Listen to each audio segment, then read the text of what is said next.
Okay, so ఇక్కడ దాన్ని calculate చేసుకుంటే ఇక్కడ మనం ఎంత పెడతాం, త్రూపుట్ కంట్రోలర్ లో ఇక్కడ 10 పెట్టాం అనుకోండి పర్ యూజర్ కి, ఇక్కడ నువ్వు 180 పెడితే so it is going to complete those many of transactions in 1 hour. అలా క్యాలిక్యులేట్ చేసుకొని ఇక్కడ పెట్టుకుంటాం అనమాట. కాకపోతే ఒక యూజర్ ఎన్ని ట్రాన్సాక్షన్స్ చేయాలనేది మాత్రం ఇక్కడ డిసైడ్ చేసుకుంటాం.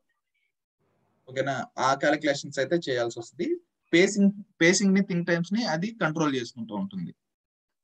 అంటే మోర్ దెన్ అయిపోవచ్చు. ఏంటండి, can you mute? Okay, so like this it can able to handle throughput controller ద్వారా. సో కంట్రోలర్స్ లో ఇంకో కంట్రోలర్ ఏదండి మనం నేర్చుకుంది లాజికల్ కంట్రోలర్స్ లో? ఇఫ్ కంట్రోలర్ గురించి తెలుసు. ఇఫ్ కంట్రోలర్ గురించి తెలుసు కదా, how to handle if controller. If controller ఎందుకు యూజ్ అవుతుందండి? Error handling. It's type of error handling where ఒక ప్రీవియస్ రిక్వెస్ట్ అలా అనే కాదు, ఇఫ్ అనేది ఎస్ ఆర్ నో కండిషన్స్ లో ఎక్కడైనా యూజ్ చేయొచ్చండి. Okay, if you want to do if yes అయితే ఫర్ ఎగ్జాంపుల్ వాడు ఏమంటాడంటే, ఇఫ్ ఇది నేను రైట్ పేజ్ అయితే ఈ ఫ్లోకి వెళ్ళు, రాంగ్ పేజ్ అయితే ఈ ఫ్లోకి వెళ్ళు. లేకుంటే ఒక క్వశ్చన్ ఎలా అడుగుతాడంటే, ఫర్ ఎగ్జాంపుల్ నాకు ఒక అప్లికేషన్ యాక్సెస్ కి 2 టైప్ ఆఫ్ యాక్సెస్ లు ఉన్నాయి. ఒకటి అడ్మిన్ లెవెల్ ఆఫ్ యాక్సెస్, ఒకటి normal user level of access. ఓకేనా, ఆ అప్లికేషన్ లో నేను అడ్మిన్ అనేది తీసుకుంటే ఒక ఫ్లోకి వెళ్ళాలి, ఓకేనా, యూజర్ అని తీసుకుంటే ఇంకో ఫ్లోలోకి వెళ్ళాలి అని క్వశ్చన్ అడిగారు అనుకోండి, we can use if controller where we can mention if admin అనే ఒక కండిషన్. అంటే ఆ పేజ్ లో అడ్మిన్ లాగిన్ అయ్యారు అనుకోండి, ఆ యాక్సెస్ కి ఏవవుతాయో ఆ యాక్సెస్ లన్నీ ఇఫ్ కండిషన్ లో పెట్టి, సో ఇఫ్ ద్వారా రీడ్ చేసి ఇఫ్ హీఈస్ అడ్మిన్ దీనికి వెళ్ళు, ఇఫ్ హీఈస్ యూజర్ ఈ పేజ్ ఈ ట్రాన్సాక్షన్ కి వెళ్ళు అని చెప్పి సపరేట్ గా రికార్డ్ చేసుకుంటాము. ఇఫ్ అయితే ఒక్కసారిగా ఈ యాక్షన్ లో ఉంటుంది, అది అడ్మిన్ కాకపోతే నార్మల్ యూజర్ అయితే ఈ యాక్షన్ లోకి వెళ్ళదు. అలాంటి ఎస్ఆర్ నో కండిషన్స్ కి ఇఫ్ కంట్రోలర్ యూజ్ చేస్తానండి బ్లైండ్ గా. ఎప్పుడైనా ఏ క్వశ్చన్ లో అయినా ఎస్ఆర్ నో కండిషన్స్ అడిగాడంటే we need to use if controller, అంతే. అదొకటి. ఇంకోటి బేసికల్ గా most of the times use చేసేది, ప్రీవియస్ రిక్వెస్ట్ ఫెయిల్ అయితే నెక్స్ట్ రిక్వెస్ట్ కి వెళ్ళాలా వద్దా అలాంటి కండిషన్స్ యూజ్ చేసేటప్పుడు కూడా నేను ఇఫ్ కంట్రోలర్ యూజ్ చేస్తున్నాను. వెన్ యూ ఇప్పుడు someone is asking why particularly you have used if controller. If controller ఏదైనా చేస్తున్నాను డైరెక్ట్ గా ఎర్రర్ హ్యాండ్లింగ్ అని చెప్పకండి అండి. ఓకే, మీ అండర్స్టాండింగ్ కోసం నేను చెప్పాను, బట్ ఎర్రర్ హ్యాండ్లింగ్ అని చెప్పకండి. So there was such a case where I need to give a condition, previous request fail అయితేనే నెక్స్ట్ రిక్వెస్ట్ కి వెళ్ళాలనే ఒక సినారియో వచ్చింది. అలాంటప్పుడు నేను ఇఫ్ కంట్రోలర్ యూజ్ చేశాను. ఈ విధంగా చెప్పండి అండి. ఓకేనా, ప్రీవియస్ ట్రాన్సాక్షన్ ఎగ్జిక్యూట్ అయితేనే, అంటే ప్రీవియస్ శాంప్లర్ అంటారు. ఇక్కడ శాంపుల్ ట్రాన్సాక్షన్ ఏమంటారండి జేమెట్రీలో? శాంప్లర్ అంటారు. ప్రీవియస్ శాంప్లర్, ఓకేనా, ప్రీవియస్ శాంప్లర్ పాస్ అయితేనే నెక్స్ట్ శాంప్లర్ కి వెళ్తాను అని చెప్పడానికి, ఓకేనా, కండిషన్ రాయాల్సి వచ్చింది. అందుకని నేను ఇఫ్ కంట్రోలర్ యూజ్ చేశానని చెప్పానండి. ఓకేనా, so that is if controller. Transaction controller ఎందుకండి ఇది? Why it is using? Pardon? ఒక యూజర్ ఎన్ని ట్రాన్సాక్షన్స్ యూజ్ చేస్తారు? No, already you are using this transaction controller, కానీ మీరు ఎప్పుడు గమని లేదు. Transaction controller is useful. Hafeez, why it is useful? Response time. Yes, to know the response time of a transaction actually. ఇక్కడ చూడండి, ఇవన్నీ transaction controllers. Transaction controller is nothing but to know the response time of A transaction. we are you going to use the transaction controllers. Aggregate report లో వస్తుంది. Aggregate report లో రావాలన్నా కూడా అది ఒక ట్రాన్సాక్షన్ లో ఈ రిక్వెస్ట్ ఉండాలండి. ఈ రిక్వెస్ట్ లో ఒక ట్రాన్సాక్షన్ కంట్రోలర్ అండర్ లో లేకపోతే రెస్పాన్స్ టైం చూపిదు. ఈ నేమ్ నీకు ఎక్కడి నుంచి వచ్చిందండి? ఈ లేబుల్ నీకు ఎక్కడి నుంచి వచ్చింది? ట్రాన్సాక్షన్ కంట్రోలర్ లో పెట్టావు కాబట్టి వచ్చింది, లేకుంటే రాదు కదా అగ్రిగేట్ రిపోర్ట్ లో కూడా.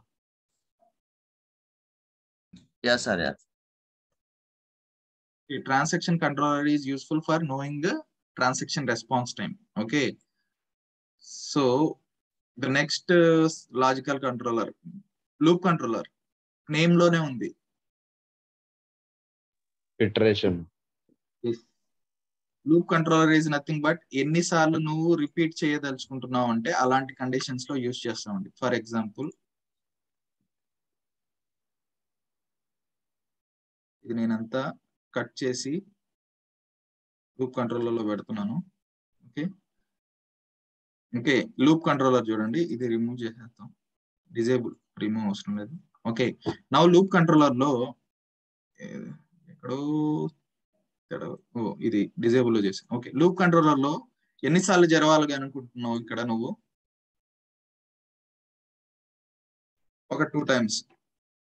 ఇన్ఫైనైట్ పెట్టుకోవాలి అనుకుంటే ఇక్కడ ఇన్ఫైనైట్ అని పెట్టుకుంటావు. ఇక్కడ 2 పెట్టావు కదా. నో ఇప్పుడు చూడండి అండి, ఇక్కడ నేను 2 పెట్టాను లూప్, ఇక్కడ 2 పెట్టాను, మొత్తం ఎన్నిసార్లు జరుగుతుందండి అది?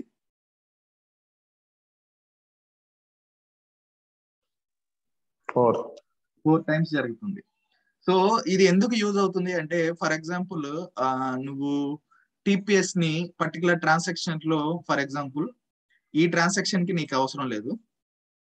ఓకే ఈ ట్రాన్సాక్షన్ కి అవసరం లేదు, కానీ ఈ ట్రాన్సాక్షన్ డబుల్ చేయాలి అనుకుంటున్నావు, డబుల్ టైమ్స్ చేయాలి అనుకుంటున్నావు. అప్పుడు మిగతా ట్రాన్సాక్షన్స్ అన్నిటిని బయట పెట్టేసి, ఓకేనా, ఈ పర్టికులర్ దాన్ని మాత్రం 2 times రన్ చేస్తావు. ఓకేనా, ఫ్లో కంట్రోల్ యాక్షన్ కూడా డిజేబుల్ చేద్దాం. Okay now if you run, it will run for 4 times.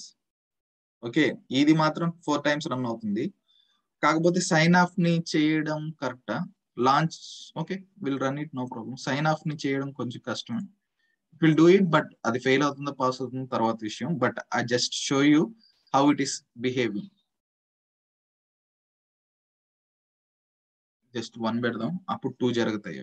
Okay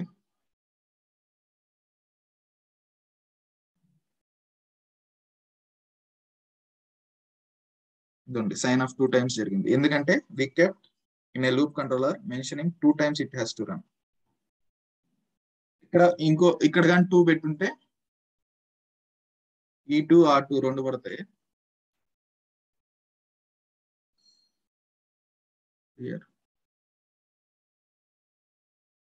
దీన్ని కన్సిడర్ చేస్తుందో దీన్ని కన్సిడర్ చేస్తుందో చూద్దాం. ఇప్పుడు ఈ ఫస్ట్ ఇటరేషన్ లో 2, సెకండ్ ఇటరేషన్ లో 2, టోటల్ గా 4. ఇటరేషన్స్ ఎన్ని పెట్టావు? 2 పెట్టావు, అందుకని 2 ఇటరేషన్స్ కి ఫస్ట్ ఇటరేషన్ లో 2 times జరిగింది, ఎందుకంటే ఇక్కడ నువ్వు 2 పెట్టావు కాబట్టి. Okay like that for looping loop controller. Looping ఎందుకు యూజ్ అవుతుందంటే, కొన్ని సినారియోస్ లో నువ్వు మల్టిపుల్ టైమ్స్ జరగాలి యాక్షన్ అనుకున్నప్పుడు ఈ యాక్షన్స్ ని ఇలా యూటిలైజ్ చేసుకుంటావు అనమాట. ఓకేనా, లూప్ కంట్రోలర్ పెట్టి. ఓకేనా, సో ఆ విధంగా you are going to control this one. ఈ లూప్ కంట్రోలర్ కూడా చాలా సార్లు యూజ్ అవ్వచ్చు, ఎందుకంటే ఫర్ ఎగ్జాంపుల్ మీ దగ్గర ఒక 10 users ఉన్నారు అనుకోండి. 10 users తో 20 ఇటరేషన్స్ చేయాలి అనుకుంటే ఇటరేషన్స్ చేయగలరు, కానీ 20 users లాగా 10 users తోనే 20 ఇటరేషన్స్ లో ఒక్కసారిగా చేసేయాలి అనుకుంటే అదేం చేస్తారంటే, 10 users రాగానే ఒక్కొక్క యూజర్ 2 ఇటరేషన్స్ చేసుకుంటూ పోయాడానికి ఒక్క ఇటరేషన్ లోనే 2 times చేసుకుంటూ పోయారు అనుకోండి, 20 ఇటరేషన్స్ ని అచీవ్ చేసేస్తాడు కదా. అంటే లెస్ నెంబర్ ఆఫ్ యూజర్స్ తో ఎక్కువ ట్రాన్సాక్షన్స్ చేయాల్సిన వచ్చినప్పుడు ఈ లూప్ కంట్రోలర్ యూజ్ అవుతుంది, అంతే కదండి. ఫర్ ఎగ్జాంపుల్ ఒక 10 నిమిషాల్లో నువ్వు 10 ట్రాన్సాక్షన్లు చేయాలి అనుకున్నావు, 10 యూజర్లను పెట్టావు అనుకోండి, 10 నిమిషాల్లో 10 యూజర్స్ తో చేసేయగలవు. ఓకేనా, అదే 10 నిమిషాల్లో నువ్వు 20 ట్రాన్సాక్షన్లు చేయాలి అంటే చేయగలవు. ఎప్పుడు లూప్ కంట్రోలర్ యూజ్ చేసుకుంటే ఆ ఒక్క ఇటరేషన్ లోనే 2 times చేయడానికి ట్రై చేస్తుంది అది. ఆ 10 నిమిషాల్లోనే ఆ 10 యూజర్లతోనే 2 times చేయడానికి చేస్తుంది. అలా చేసుకోవాలి. కొన్ని సిచ్యువేషన్స్ వచ్చినప్పుడు యూజ్ అవుతాయి లూప్ కంట్రోలర్స్. ఎగ్జాక్ట్ సినారియో అనేది మనకు అది తెలిస్తే గానీ అక్కడ అది యూటిలైజ్ చేయాలని మనకు తెలియదు. So loop controller is also useful. Okay ఇంకో కంట్రోలర్స్ ఏమున్నాయండి? సో ఇవన్నీ చాలా కంట్రోలర్స్ ఉంటాయండి, but we're not going to use all. Okay mostly use చేసేది ఎప్పుడైనా, can you tell me few controllers which you work so far అంటే, if controller, transaction controller, loop controller, once only controller, ఇవి మాత్రం చెప్పండి అండి. Okay you can tell about throughput controller also, no problem. Throughput controller కూడా no problem. Throughput controller చెప్పాను కదా, to handle throughput per user how many users తో throughput రావాలి అనేది కూడా మనం త్రూపుట్ ద్వారా పెట్టుకుంటాం అన్నమాట. ఓకే, అది వన్స్ ఓన్లీ కంట్రోలర్ ఎందుకురా అంటే if you keep this one, ఇక్కడ పేరులోనే లూప్ కంట్రోలర్ అంటే లూప్ మల్టిపుల్ ఇటరేషన్ చేయడానికి. వన్స్ ఓన్లీ అంటే ఏంటండి?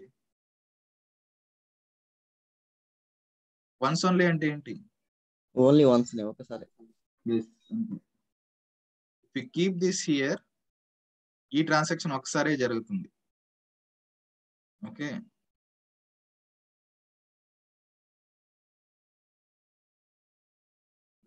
స్టేట్ లో పెడతాం. వన్స్ ఓన్లీ కంట్రోలర్ పెట్టారు. Will see if you give here 2 iterations whether it is running 2 times. ఇది బేసికల్ గా యూజర్ లెవెల్లో అండి, యూజర్ లెవెల్లో చేయడానికి. ఎందుకంటే మీకు ఇది నేను చెప్పున్నాను చూసారా, లాగిన్ ఒకసారి చేసి యాక్షన్ మల్టిపుల్ టైమ్స్ చేసి మళ్ళీ లాగౌట్ ఒకసారి అవ్వాలి అన్నప్పుడు వన్స్ ఓన్లీ కంట్రోలర్ అనేది యూస్ఫుల్ అవుతుందండి. అంటే లాగిన్ సినారియో ఒక్కసారి జరిగి మిగతాదంతా మల్టిపుల్ టైమ్స్ జరగాలి అన్నప్పుడు ఈ సినారియో వర్కౌట్ అవుతుంది. వన్స్ ఓన్లీ కంట్రోలర్ అనేది యూజ్ అవుతుంది యూజర్ లెవెల్లో చేసినప్పుడు. ఓకే, 2 users 2 యాక్షన్ చేసేటప్పుడు ఈ లాగిన్ ఎన్నిసార్లు జరుగుతుందో లాంచ్ చూద్దాం. బేసికల్ గా that was the need, but here how it is behaving will need to see. 2 users కి అయితే 2 times జరుగుతుంది. యూజర్ లెవెల్ కాకుండా తీసేసి now will see.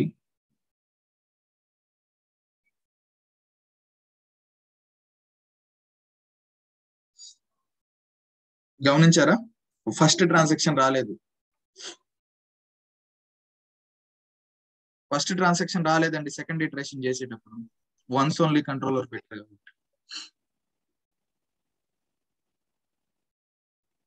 First transaction లేదు సెకండ్ ఇటరేషన్ చేసేటప్పుడు. I will clear it and once again I will run it. So ఎన్నిసార్లు అది multiple, ఆ యూజర్ అనేవాడు మల్టిపుల్ ఇటరేషన్స్ చేస్తున్నప్పుడు మల్టిపుల్ టైమ్స్ ఆ లాంచ్ అనేది అవ్వదు, ఒక్కసారే లాంచ్ అవుతుంది. మోస్ట్లీ ఎక్కడ పెడతారండి, ఈ హోమ్ పేజ్ కూడా దీంట్లోనే కన్సిడర్ చేసుకుంటారు. ఎందుకంటే లాగిన్ చేసిన తర్వాత మిగతాదంతా మల్టిపుల్ ఇటరేషన్స్ జరిగినా సరిపోతుంది.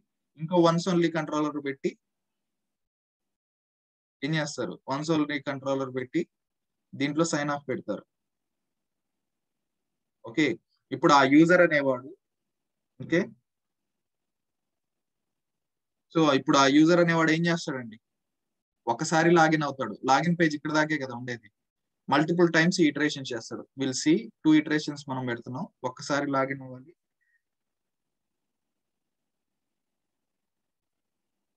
ఒకసారి లాగిన్ అయ్యాయి, యాక్షన్స్ మాత్రం 2 times చేశారు, సైన్ ఆఫ్ ఒక్కసారి అయింది.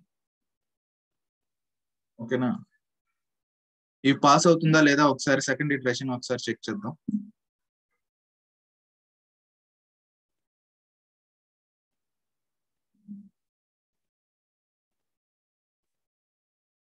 సెకండ్ టైం పాస్ అయిందండి.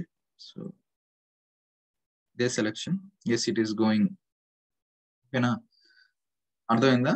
సో ఒక యూజర్ మల్టిపుల్ ఇటరేషన్స్ చేస్తా ఉన్నప్పుడు, ఓకేనా, అంటే నేను చెప్పాను కదా, లాగిన్ ఒకసారి అవ్వాలి, లాగౌట్ ఒక్కసారి అవ్వాలి, కానీ లోపల ఉన్న యాక్షన్స్ మల్టిపుల్ టైమ్స్ జరగాలి. ఎగ్జాంపుల్ గా మీకు ఒకటి చెప్పాను, జీమెయిల్లో నువ్వు లాగిన్ చేసావు, లాగిన్ చేయగానే ఇన్బాక్స్ ని ఎన్నిసార్లు, ఒక 5 times చేసావు, అవుట్ బాక్స్ మాత్రం 2 times చేసావు, సెండ్ బాక్స్ ని ఒక్కసారే చెక్ చేసావు. ఇప్పుడు ఒకే లాగిన్ అయ్యావు, కానీ నువ్వు చేసిన యాక్షన్స్ ఏంటండి, మల్టిపుల్ యాక్షన్స్ చేసావు. ఇన్బాక్స్ 5 సార్లు చూసావు, అవుట్ బాక్స్ 2 సార్లు చూసావు, సెంట్ మాత్రం ఒకసారే చూసావు. ఇలా ఇండివిజువల్ గా మల్టిపుల్ డిఫరెంట్ యాక్షన్లు చూసుకున్నావు.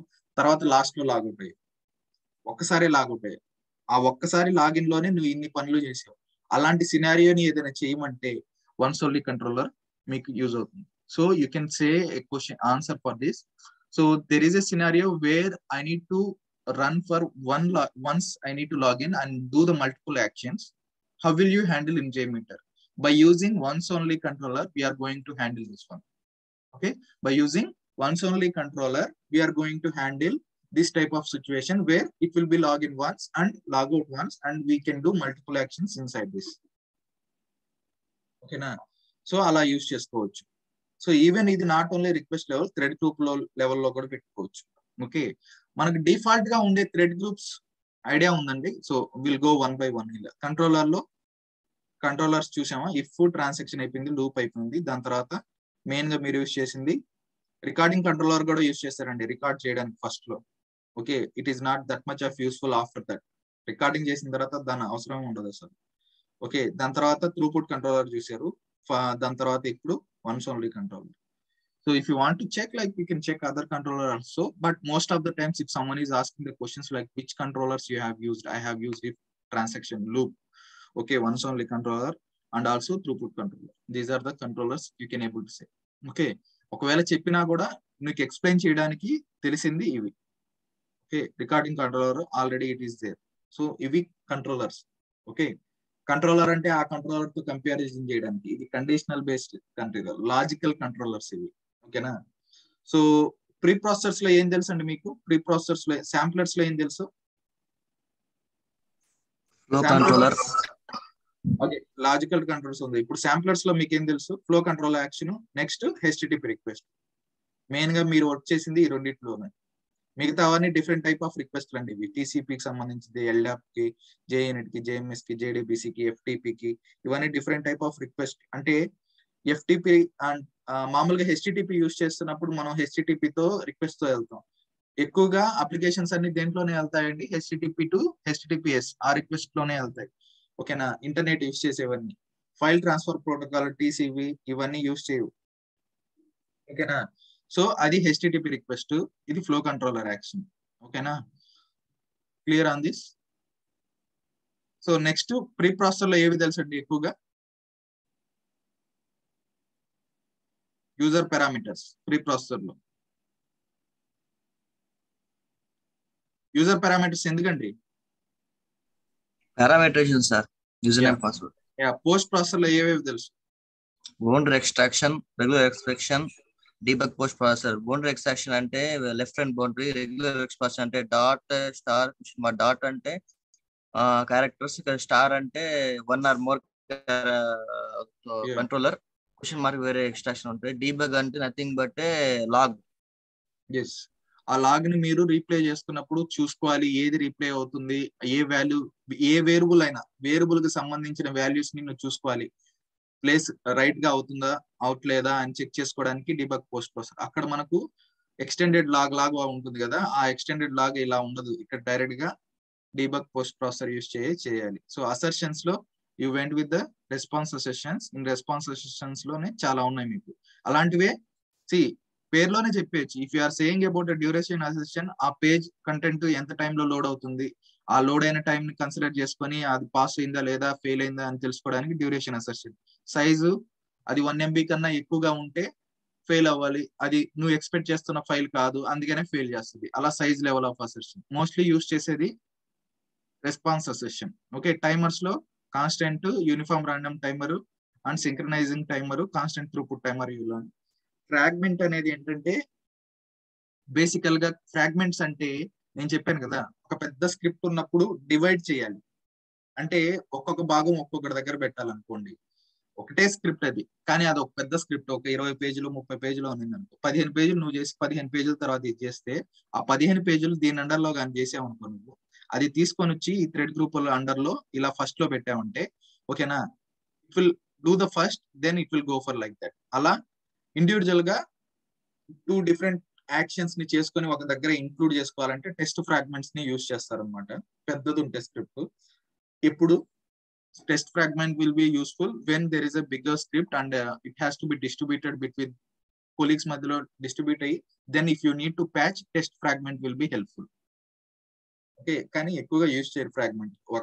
ఒక స్క్రిప్ట్ పెద్దదైనా కూడా ఆ పర్సనే హ్యాండిల్ చేసుకుని దాని తర్వాత ఫ్రాగ్మెంట్లు మళ్ళీ, ఎందుకంటే ఫ్రాగ్మెంట్ యూజ్ చేసినప్పుడు డిపెండెంట్ రిక్వెస్ట్ ఏదైనా ఉన్నింది అనుకోండి, దీనికి సంబంధించిన రిక్వెస్ట్ దాంట్లో ఏదైనా ఉన్నింది అనుకోండి. ఫర్ ఎగ్జాంపుల్ బ్యాంకింగ్ అప్లికేషన్ లోనే అనుకోండి. ఓకే, బ్యాంకింగ్ అప్లికేషన్స్ లో మీరు లోన్ చేస్తారు కదా, లోన్ చేసిన ప్రాసెస్ ని ఒక ఐడి ఇస్తారు. లోన్ రిక్వెస్ట్ రైజ్ చేయగానే ఒక ఐడి ఇస్తారు. ఓకేనా, మీకు అప్రూవల్ వచ్చేలాగా ఆ లాస్ట్ లో అప్రూవల్ వచ్చేంత వరకు అది మధ్యలో చాలా ప్లేసెస్ లో వెళ్తుంది. ఒక డిపెండెన్సీ ఉంటుంది. ఫస్ట్ యూజర్ నుంచి రిక్వెస్ట్ చేస్తాం లోన్ కావాలని. ఓకేనా, వెరిఫికేషన్ కి వెళ్తుంది అది, ఆ యూజర్ ఎలిజిబుల్లా కాదా అని. వెరిఫికేషన్స్ అంతా చేసేసిన తర్వాత అన్ని టిక్ మార్క్ చేసిన తర్వాత మేనేజర్ దగ్గరికి వెళ్తుంది. ఓకే, మేనేజర్ ఏం చేస్తాడు, ఆ అప్రూవల్ ని okay he is a valid candidate అని చెప్పి మేనేజర్ అప్రూవల్ చేస్తే ఫైనల్ గా అప్రూవల్ గాట్ డన్ అని.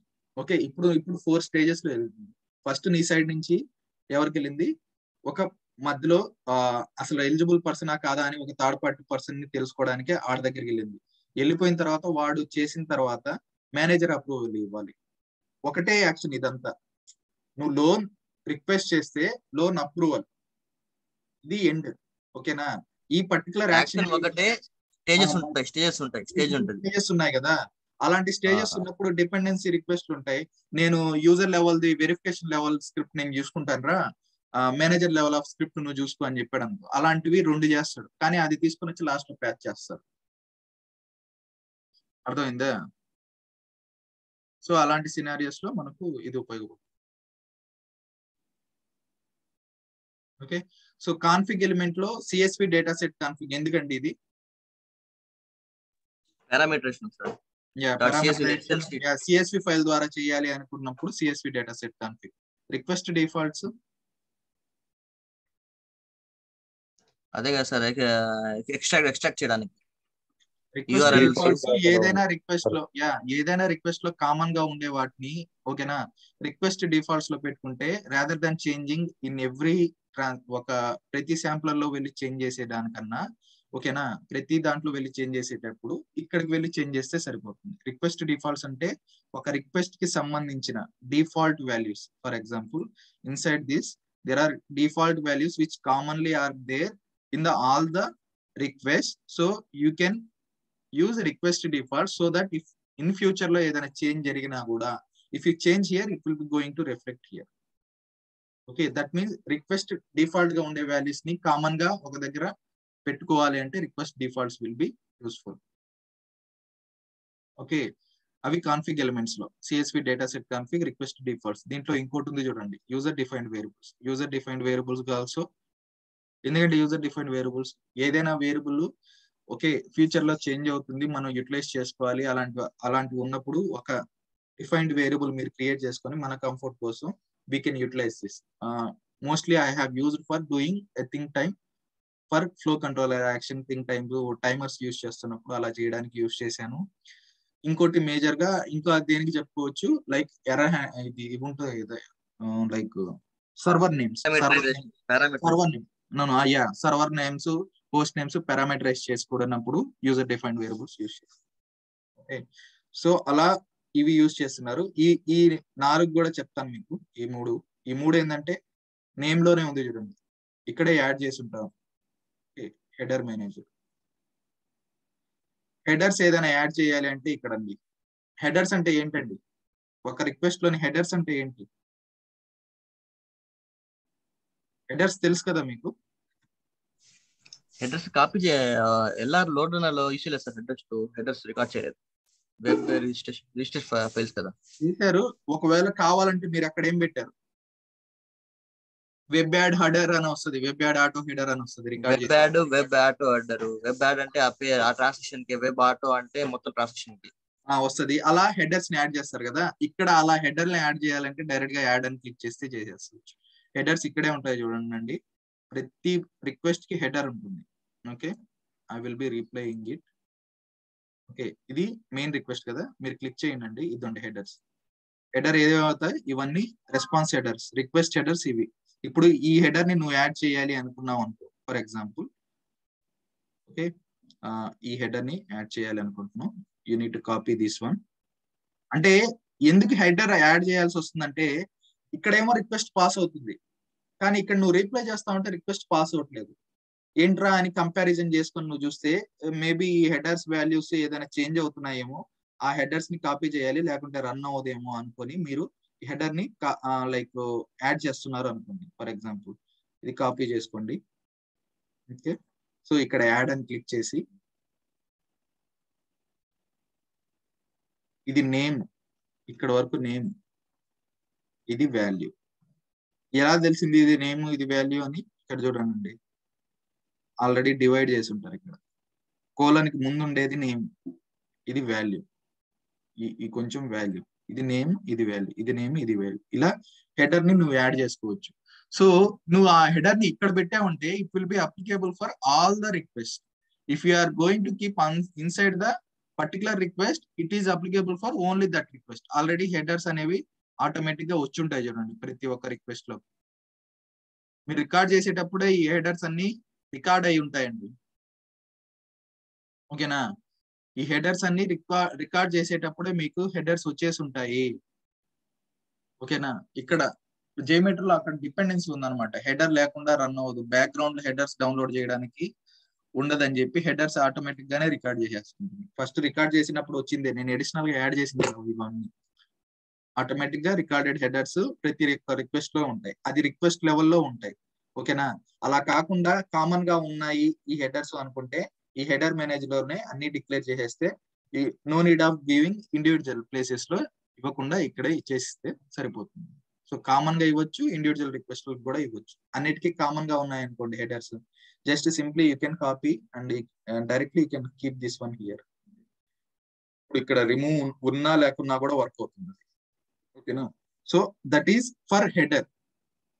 కుకీస్ అంటే ఏంటండి? ఆటోమేటిక్ గా మన యూఆర్ఎల్ సేవ్ ఉంటాయి సార్. యా, ఆ కుకీస్ ని మనం మామూలుగా ఫర్ ఎగ్జాంపుల్ ఫ్రెష్ యూజర్ గా వెళ్ళాము అనుకో. ఓకేనా? ఇక్కడ ఫ్రెష్ నువ్వు ఒక యూజరు, ఈ యూజర్ ఈ సైట్ ని హిట్ చేసాడు అనుకో, వాడి దగ్గర ఆ కుకీ ఉండదు, ఇప్పుడు దాకా ఆడు బ్రౌజ్ చేయలేదు. ఓకే, అందుకని కొట్టంగానే అది సర్వర్ డిబి దాకా వెళ్ళి రిక్వెస్ట్ వచ్చి తీసుకుని వచ్చి నీకు పెడుతుంది, ఇస్తుంది. ఓకే, అదే పర్సన్ మళ్ళీ ఇంకోసారి చేసాడు అనుకో ఫాస్ట్ గా లోడ్ అయిపోద్ది. ఎందుకండి? అది కుకీ లాగా సేవ్ చేసుకొని పెట్టుంటుంది. అవునా? ఇప్పుడు ఒక యుఆర్ఎల్ ఉంది చూసారా, ఆ యుఆర్ఎల్ google.com అని ఇక్కడ పెట్టుకున్నారు అనుకోండి. యాక్చువల్ గా అది ఇంకోసారి నువ్వు ఇచ్చినా ఇవ్వకపోయినా డైరెక్ట్ గా డిఫాల్ట్ గా ఇలా ఓపెన్ అయిపోయి ఉంటుంది. ఇప్పుడు నేను ఒక పేజ్ ఓపెన్ చేయగానే google.com వచ్చేస్తుంది. చూడు ఎలా వచ్చింది. అసలు google.com కొడితే కదా ఇది రావాల్సింది. ఎందుకు వచ్చేసింది? ఓకే, ఇది సేవ్ చేసుకుంటూ ఉంటుంది బ్రౌజర్ లెవెల్లో. ఇప్పుడు ఈ google.com అనేది ఫ్రెష్ గా నువ్వు కొట్టినప్పుడు, google.com నువ్వు ఫ్రెష్ గా కొట్టినప్పుడు, ఓకేనా, ఒక టైం కొంచెం తీసుకుంటుంది అనుకోండి. ఓకేనా? అది కుకీస్ నుంచి రావడం వల్ల ఫ్రాక్షన్ ఆఫ్ సెకండ్స్ లో ఫాస్ట్ గా వస్తున్నట్టే. అలా ఒక యూజర్ రియల్ టైమ్ లో కాకుండా లోడ్ అంటే లోడ్ రన్నర్ జేమేటర్ ద్వారానో పోతా ఉన్నాడు అనుకోండి, కీప్ ఆన్ వస్తూ ఉన్నాడు అనుకోండి. నువ్వు ఫస్ట్ ఒకసారి వెళ్ళిన అదే యూజర్ 1 సెకండ్ తీసుకుంటే సెకండ్ వెళ్ళినప్పుడు 0.6 సెకండ్స్ తీసుకుంటున్నాడు అనుకో, బికాస్ ఆఫ్ దిస్ వన్. దానివల్ల నువ్వేమనుకుంటున్నావు, చాలా ఫాస్ట్ గా వస్తుందేమో అనుకుంటావు. అంతేనా? అలా కాకుండా ప్రతిసారి మనం 1 సెకండే రావాలి, ఫ్రెష్ యూజర్ గానే వెళ్ళాలి. కుకీస్ ఉండేటట్టుగా వెళ్ళకూడదు, ఫ్రెష్ యూజర్ గా వెళ్ళాలి అనుకున్నావు అనుకో, ఈ కుకీ మేనేజర్ లో నువ్వు ఏం చేస్తావంటే clear cookies on each iteration అయిపోయిన తర్వాత కుకీని డిలీట్ చేసి మళ్ళీ ఫ్రెష్ గా వస్తుంది. మళ్ళీ ఇటరేషన్ చేసిన తర్వాత మళ్ళీ క్లియర్ చేస్తాడు, మళ్ళీ ఫస్ట్ కి వెళ్తాడు. ఇక్కడ కుకీస్ డిలీట్ చేయాలంటే ఏం చేస్తామండి, మామూలుగా Ctrl+Shift+Delete కొట్టి క్లిక్ చేస్తాం కదా మాన్యువల్ గా. ఇంకోటి కుకీస్ హిస్టరీ అవన్నీ చేయాలంటే దీంట్లోనే ఉంటాయండి. క్యాషెస్ కుకీస్ అన్ని క్లిక్ చేయాలంటే Ctrl+Shift+Delete. కుకీస్ ని డిలీట్ చేయాలంటే మాన్యువల్ గా అయితే ఇలా చేస్తావు. ఇప్పుడు నేను ఎగ్జిక్యూషన్ చేసేది టూల్ ద్వారా. ఇప్పుడు నేను చేయాలంటే చేయగలవు. ఎలా? ఇక్కడ క్లియర్ కుకీస్ అని ఈచ్ ఇటరేషన్ అని కొడితే it will be clear. So అందుకని ఈ కుకీ మేనేజర్ యూజ్ చేస్తారు. డిఫాల్ట్ గా కుకీస్ ఏదైనా ఉండాల్సిందే అని యాడ్ చేసుకోవాలి అనుకుంటే యాడ్ చేసుకుంటారు. Most of the times add చేసుకోవడానికి కుకీ మేనేజర్ యూజ్ చేయరు. క్లియర్ కుకీస్ అని ఈచ్ ఇటరేషన్ చేయడానికి యూజ్ చేస్తారు. అదే విధంగా మనకు క్యాష్ మేనేజర్ కూడా ఉంటుంది. క్యాష్ మేనేజర్ కూడా సేమ్ కాన్ఫిగ్ ఎలిమెంట్స్ లో. క్యాష్ మేనేజర్ కూడా సేమ్ క్లియర్ క్యాష్ అని ఈచ్ ఇటరేషన్, సేమ్ ఇదే కాన్సెప్ట్. క్లియర్ క్యాష్ అని ఈచ్ ఇటరేషన్, క్యాష్ ఫైల్స్ వాటిని అన్నిటి చేయడానికి. ఇది సైట్ యొక్క డీటెయిల్స్, ఇవి ఇమేజెస్ అవన్నీ చేసుకోవడానికి. క్యాష్ కి కుకీస్ కి డిఫరెన్స్ తెలిసిందా? ఇక్కడ సైన్ ఇన్ కి సంబంధించిన మీ యూజర్ నేమ్ పాస్వర్డ్స్ లేకుంటే ఎండ్ పాయింట్ యూఆర్ఎల్స్ అవన్నీ సేవ్ చేసుకోవడానికి కుకీస్ అంటారు. ఆ పేజ్ లోని కంటెంట్ ని వాటిని అన్నిటిని సేవ్ చేసుకుని పెట్టడానికి క్యాష్ అంటారు. ఓకే, సో అలా హ్యాండిల్ చేసుకోవడానికి cookie manager, cache manager. Okay, cookie manager అర్థమైంది. క్యాష్ మేనేజర్ యాడ్ చేసింది కదా, సేమ్ క్యాష్ మేనేజర్ కూడా it is for cache related info. Okay, cache అది ఎన్ని నెంబర్స్ ని క్యాష్ చేయొచ్చు అని లిమిట్ చేసుకోవచ్చు. అవన్నీ అవసరం లేదు, ఇదే ఎక్కువగా యూజ్ చేస్తారు. Okay, clear each iteration. Okay, particular గా ఈ ఆప్షన్స్ ఉన్నాయి, లైక్ హెడర్స్ ఎక్స్పైర్ అయినప్పుడు ఇవన్నీ ఒక్కొక్కటి ఒక్కొక్క విధంగా యూజ్ అవుతుంది. నేమ్ లోనే మనకి తెలుస్తా ఉంటుంది అసలు ఏం చేస్తుంది. Use thread group configuration to control cash clearing. Thread group లో కాన్ఫిగరేషన్ చేసి క్యాష్ క్లియరింగ్ చేయడానికి యూజ్ అవుతుంది. Cash control expires headers when processing get request చేసేటప్పుడు హెడర్ ఎక్స్పైర్ అయినప్పుడు క్యాష్ కంట్రోల్ చేయకుండా ఉండడానికి ఇది. సో నేమ్ లోనే ఉంటుంది మనకు. సో మోస్ట్లీ అవన్నీ యూజ్ చేయండి ఇవే. Okay, so for today scripting level everything is completed అండి. Almost we covered everything. So మనకున్న ఆప్షన్స్ ఈ యాడ్ లో ఈ థ్రెడ్ గ్రూప్ గురించి రేపు చెప్తానండి. థ్రెడ్ గ్రూప్ గురించి రేపు చెప్తాను. దట్ మీన్స్ ఈ thread groups are nothing but controllers in JMeter. Controller అంటే మళ్ళీ ఆ కంట్రోలర్ ఇఫ్ ఇచ్కి వెళ్ళకండి. ఇది మామూలుగా ఎగ్జిక్యూషన్ చేయడానికి యూజ్ అయ్యేవి థ్రెడ్ గ్రూప్స్ అండి. ఎగ్జిక్యూషన్ చేయడానికి యూజ్ అయ్యేవి థ్రెడ్ గ్రూప్స్ అండి.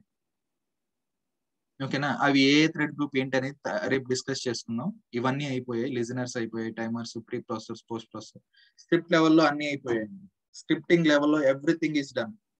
Almost I have took more time for scripting. Okay, everything is done. Tomorrow execution process ఎలా చేయాలి, ఎగ్జిక్యూషన్ కోసం మనకు యూజ్ అయ్యేవి థ్రెడ్ గ్రూప్స్. ఇది క్లాసికల్ థ్రెడ్ గ్రూప్ అంటారు, నార్మల్ థ్రెడ్ గ్రూప్. మిగతావన్నీ ఒక్కొక్క టైప్ ఆఫ్ థింగ్స్ కి ఒక్కొక్కటి యూజ్ చేస్తారు. So we don't required all. This thread group and ultimate thread group will be helpful for you. ఓకేనా, tomorrow will discuss in detail actually on this actually. Okay, so before that మీరు ఏం చేయాలి అంటే, okay, before that you need to do, ఇక్కడికి వెళ్ళండి. Plugins manager అందరి దగ్గర ఉందా లేదా చెక్ చేసుకోండి. ప్లగిన్ మేనేజర్ ఉందా లేదా అని JMeter లో. ఒకవేళ ప్లగిన్ మేనేజర్ లేకపోతే okay, you need to go for Google. ఏంటండి ప్లగిన్ మేనేజర్స్ కూడా తీసుకుని JMX ఉంటుంది కదా, JPEG. అదే ప్లగిన్ మేనేజర్ అనేది ఒకటి ఇన్స్టాల్ చేసుకుంటే దానికి సంబంధించిన ప్లగిన్స్ అన్ని మీరు డౌన్లోడ్ చేసుకోగలరు. ఫస్ట్ హియర్ లైక్ గూగుల్లో ప్లగిన్ మేనేజర్ అని క్లిక్ చేయండి. ఓకే, ఇన్స్టాల్ ప్లగిన్ మేనేజర్ అని ఇక్కడ క్లిక్ చేయండి. ఒక జార్ ఫైల్ ఉంటుంది. ఓకే, అది డౌన్లోడ్ చేయండి. ఇది క్లిక్ చేయగానే మీకు డౌన్లోడ్ అవుతుంది. ఓకే, ఇది డౌన్లోడ్ అవుతుంది. డౌన్లోడ్ అవ్వగానే ఈ ఫోల్డర్ లోకి తీసుకొని వెళ్ళి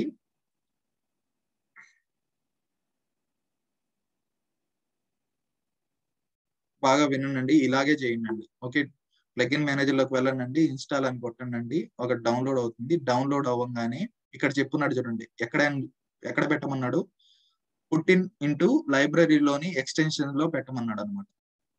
ఓకే, లైబ్రరీలోని ఎక్స్టెన్షన్. ఆ లైబ్రరీ ఎక్స్టెన్షన్ ఎక్కడ ఉంటుందండి, JMeter ఎక్కడ ఉంటుందో అక్కడ ఉంటుంది.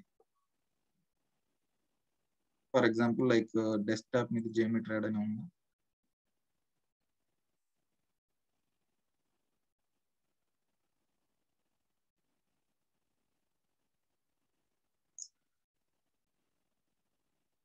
JMeter ఎక్కడో ఉంది.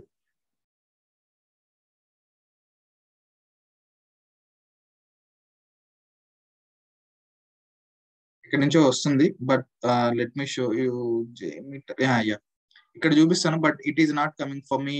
నా వర్షన్ వేరే అండి. నా వర్షన్ చూడండి ఏముంది, 5.4.3, బట్ ఇక్కడ ఉండేది 4.1. But I will show you common for everything. Library ఉంది కదా, లైబ్రరీ క్లిక్ చేసి ఎక్స్టెన్షన్ క్లిక్ చేసి ఆ జార్ ఫైల్ ని ఇక్కడ పెట్టాలండి. ఆ జార్ ఫైల్ ని Ctrl+V చేసి ఇక్కడ పెట్టాలి. ఓకేనా, అప్పుడు ఓకే రీస్టార్ట్ చేయండి. ఒకవేళ ఓపెన్ చేసి ఉంటే JMeter, ఓకేనా, రీస్టార్ట్ చేయండి. అప్పుడు మీకు ఇక్కడ ఆప్షన్స్ లో ప్లగిన్ మేనేజర్ కనిపిస్తుంది. ఓకేనా, అప్పుడు వరకు కనిపించదు.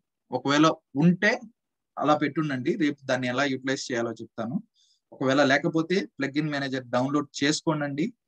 చేసుకున్న తర్వాత ఎక్స్టెన్షన్ ఫైల్ లో పెట్టిన తర్వాత you need to restart the JMeter, then you can able to see the plugin manager.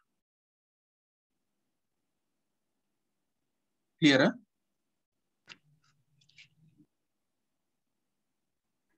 Okay sir. Okay, ఇది చేసుకొని పెట్టుకొని ఉండండి. Tomorrow will start the execution. దీంట్లో ఎగ్జిక్యూషన్ అంతగా ఏం ఉండదండి, జస్ట్ ఒక సింగిల్ లైన్ కమెంట్ అంతే.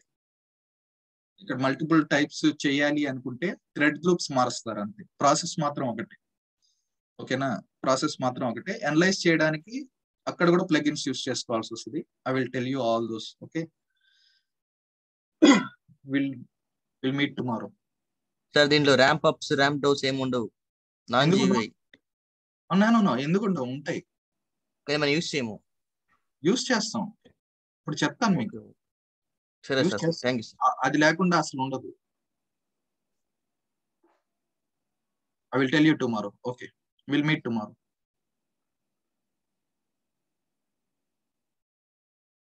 Thanks everyone. Bye.